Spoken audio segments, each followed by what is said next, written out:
Bonjour à tous. Avant d'évoquer l'orientation de Dieu en cette année 2017, nous rappelons que la pensée d'une année ne se décrète pas selon nos besoins, nos ambitions ou nos attentes égocentriques, mais plutôt elle doit être inspirée ou dictée par les besoins de Dieu, par sa volonté, dans le temps et pour le temps. À cet effet, nous rappelons que les 7 plus grandes fêtes dictées au peuple d'Israël par Dieu sont des préfigurations de Christ et de la gestion des temps des nations, car elles indiquent la notion jubilaire de 7 fois 7 années. Les pays traversent leur premier septennat jubilaire du nouveau cinquantenaire des indépendances. C'est à cet effet que la 6e des fêtes, c'est-à-dire la fête de l'expiation, correspondait à l'année 2016. Christ est notre victime expiatoire. Il a voulu amener l'Église et les peuples, en 2016, à se séparer des systèmes sataniques de gouvernance et accepter son grand pardon. C'est à juste titre que vous avez certainement observé les réclamations multiples, la soif profonde de liberté. Et ces expressions ont eu beaucoup de force en cette année 2016. Celui qui réclame la liberté se sent esclave. Or, il est écrit dans les Saintes Écritures que chacun est esclave de ce qui a triomphé de lui. 2 Pierre, chapitre 2, verset 19. C'est le péché qui nous maintient en esclavage. Les puissants des ténèbres se servent du péché pour asservir les peuples et pour se maintenir au pouvoir. Israël, n'ayant pas compris la raison fondamentale de la venue de Jésus sur la terre, passa à côté de la vraie libération. Il s'est développé le mouvement des Zélotes qui, malheureusement, ce mouvement causa plus de tort au peuple, car ce mouvement pensait que la libération dont avait besoin Israël pouvait être obtenue par des méthodes qui n'avaient rien à voir avec le plan de Dieu. Ils ont développé la violence, ils ont développé la haine, ils ont développé plusieurs autres stratégies, pensant que le plus grand mal d'Israël était le pouvoir de Rome. Or, Jésus est venu pour libérer l'homme de la puissance qui était supérieure à celle de Rome, c'est-à-dire la puissance du péché. L'expiation nous impose à laisser la vision de Dieu transformer nos cœurs, car nos cœurs ne peuvent modifier la vision de Dieu. C'est la vision de Dieu qui doit transformer notre cœur. Ainsi, l'expiation était cet appel à amener nos cœurs à s'accorder avec la vision. Je voudrais profiter de cette occasion pour vous faire voyager dans l'histoire du sacrificateur Élie. Le sacrificateur Élie était juge en Israël. Sa piété profonde le qualifiait pour être souverain sacrificateur. Mais il manquait de fermeté à l'égard de ses fils qui avaient des comportements nuisibles et en Israël et dans le temple. L'arche de Dieu était dans le temple de l'Éternel en son lieu. La lampe de Dieu n'était pas encore éteinte. Élie introduisit le grand prophète que nous connaissons, Samuel, qui fut le dernier des juges. Israël sortit à la rencontre des Philistins pour le combattre. Israël fut battu par les Philistins. Israël ne comprit pas les causes de cette défaite contre les Philistins. Pire encore, l'arche de l'alliance de l'Éternel fut sortie du temple de Dieu en son lieu.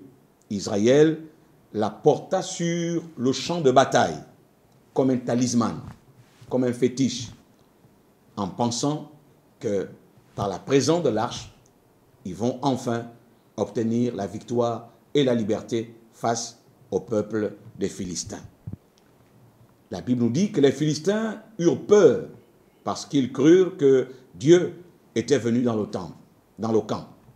Les Philistins livrèrent bataille et à nouveau, Israël fut battu. Permettez-moi de vous dire à nouveau que à cette bataille, l'arche de Dieu fut prise par les Philistins et emportée. La femme de Phiné, qui était enceinte, Phiné, le fils du sacrificateur Élie, enfanta prématurément un fils. Il l'appela Ichabod, en disant « La gloire est bannie d'Israël.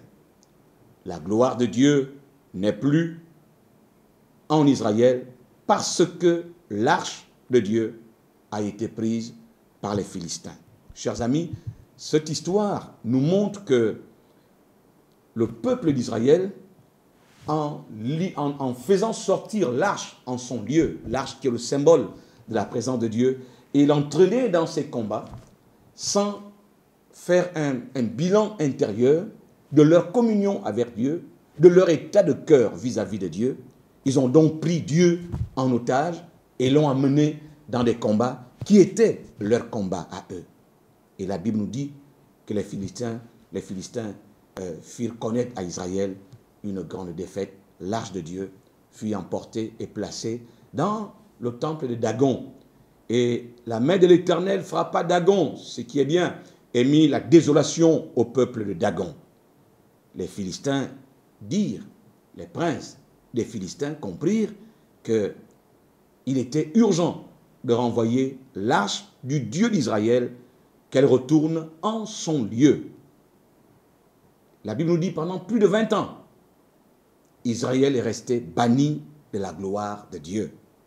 Il a fallu que David vienne au pouvoir, ayant compris la dimension spirituelle qui prévalait en Israël, ordonna que l'arche de Dieu soit ramenée à sa place.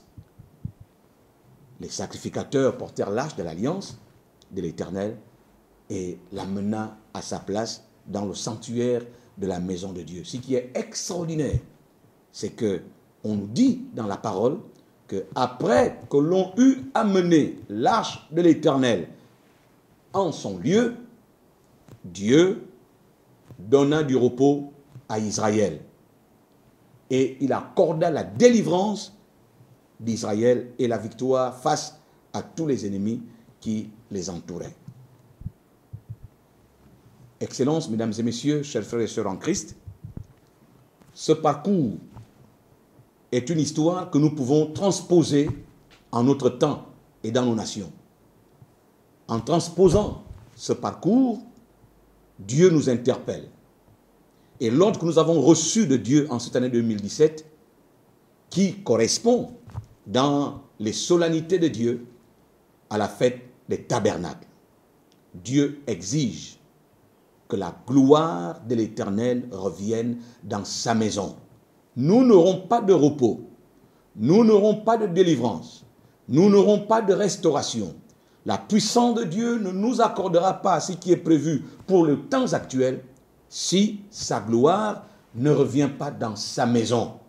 Que la gloire de l'Éternel revienne dans sa maison. C'est cette image de l'arche qu'on devrait ramener en son lieu. Et quand l'arche est revenue en son lieu, alors la victoire a été accordée à Israël. Il nous faut donc en cette année 2017 travailler, nous consacrer pour que nos cœurs, qui sont le premier temple de Dieu, nos vies, nos maisons, nos familles, l'Église, nous puissions ramener la gloire de l'Éternel en son lieu.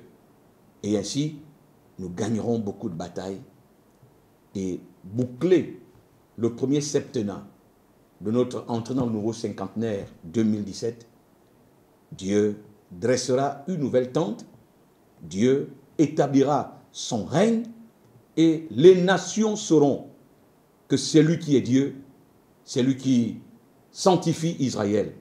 Mais Dieu a dit, ceci arrivera que si et seulement si le sanctuaire de l'Éternel est établi au milieu de nous. Ramenons la gloire de Dieu dans sa maison. Peuple de Dieu, nos cœurs se sont livrés en 2016 dans les observations, les considérations, les expressions, les actions du commun des mortels. Nous nous sommes associés avec l'ambiance de Babylone, pensant que la délivrance viendra de l'esprit de Zélote.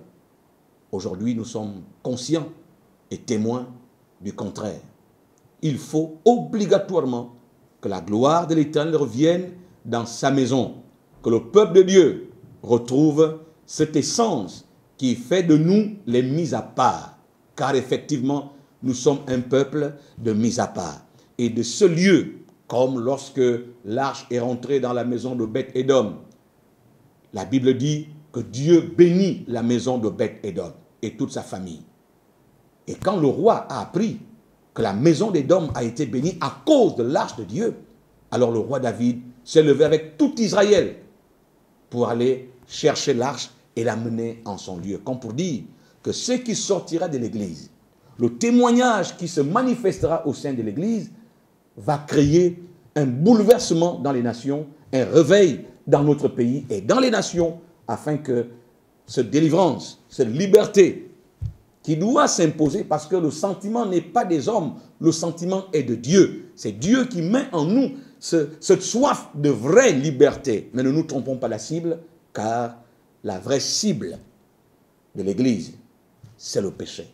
Que nos cœurs se tournent vers Dieu et que, comme disait le roi David, lève-toi, Éternel, viens au lieu de ton repos, toi et l'arche de ta majesté. L'Église peut-elle devenir aujourd'hui le lieu de repos de Dieu? Et ainsi, les nations sauront que c'est lui qui est Dieu.